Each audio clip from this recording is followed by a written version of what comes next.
Hi, I'm Hannah, and I'm going to be talking about the Inuit indigenous people, which is a subset of Eskimos who are from the Arctic areas of Canada, Greenland, Alaska, and Iceland.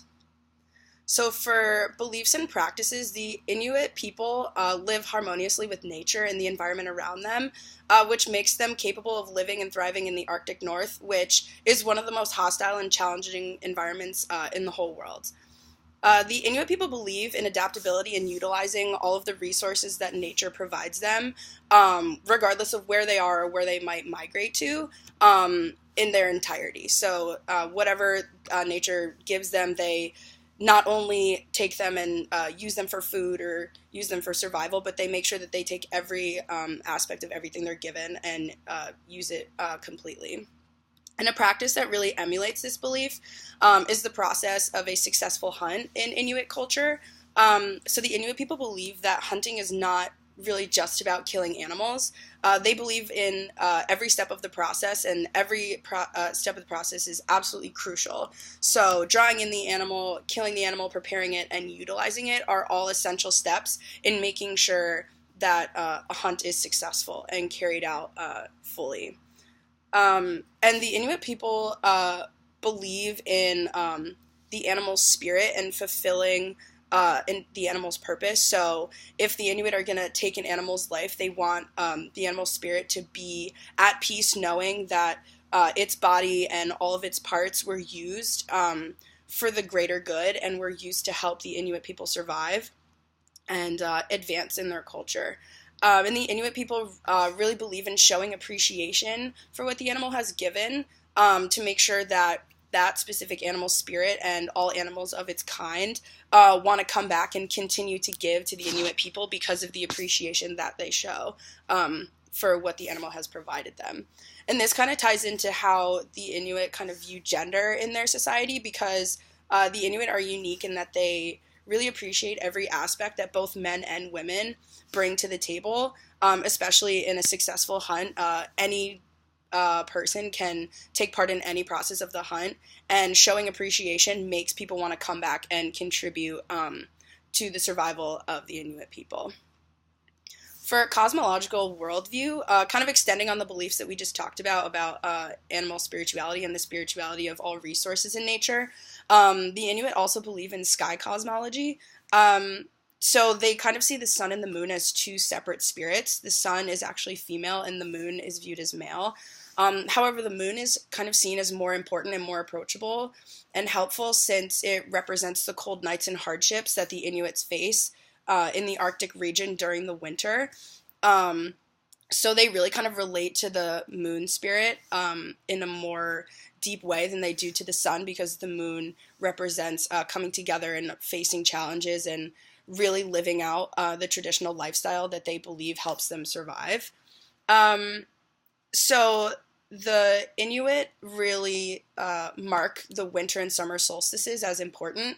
The winter solstice more so than the summer solstice, but they call the winter solstice the Great Darkness, because this marks again the period when the days are only dark and people have to come together through difficult times and really harsh environments to still survive. And then again, they have summer festivals, but these are again of lesser importance because it's kind of a break from challenging the Inuits' adaptability and kind of challenging their traditional practices. And then the Inuit have very little constellations that they can see because of their geographic location.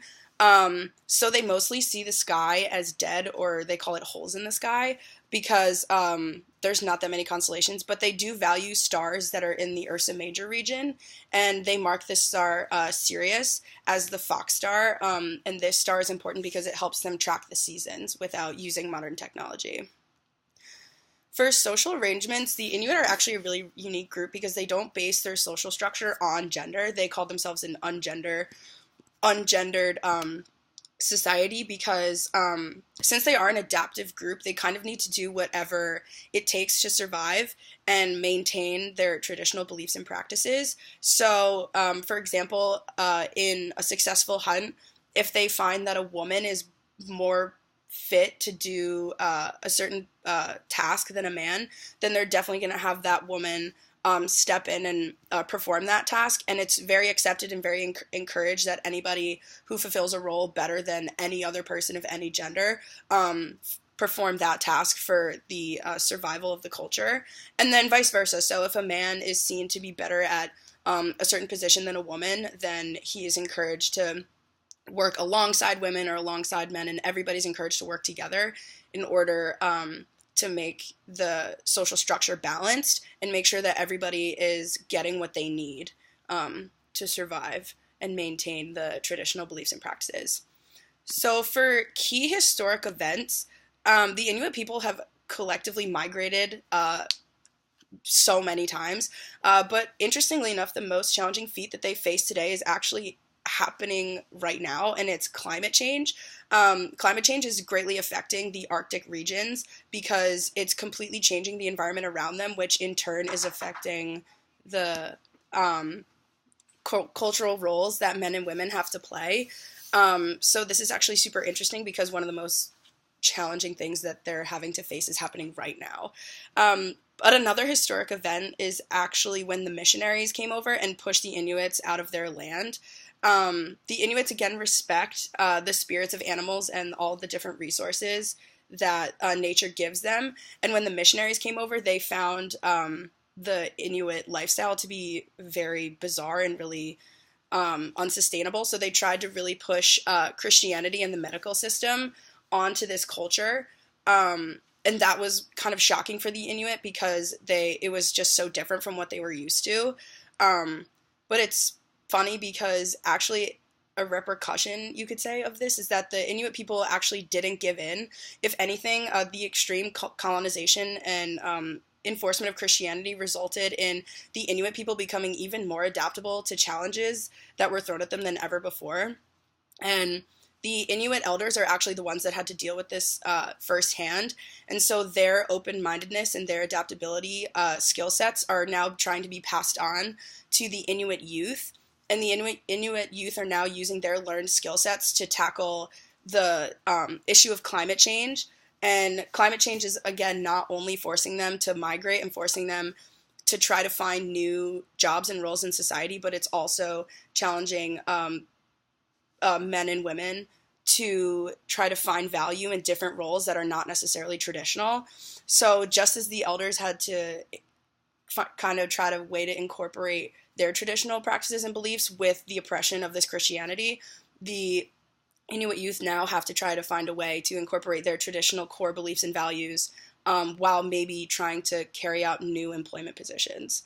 And again, the Inuit people are known for their adaptability, and they're really not well known in our current society, but their ways of life and their preservation of their traditional methods in society are things that we can definitely learn from and incorporate into our society, because climate change, again, is not only affecting their society, but it's affecting ours as well.